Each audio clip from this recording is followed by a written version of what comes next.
Another win for Stop Dead.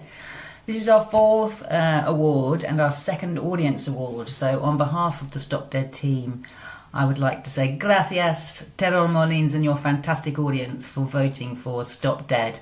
I already felt really lucky to be screening at such a well-known and long-standing genre festival as TerrorMolins. So when we received the news earlier this week from Sylvia and Agusti, it was just an amazing surprise. I feel really lucky that there is such a hungry audience out there for Stop Dead, especially since we are working really hard to make it into a feature film. The feature's called The Still Man, and if you thought Stop Dead was a roller coaster ride, well, The Still Man is like Stop Dead on speed. Lots more suspense, more jump scares, and way more deaths. So if you like the sound of that, follow us on Facebook, follow us on Instagram, leave us your amazing reviews on Letterboxd, and The Still Man will return.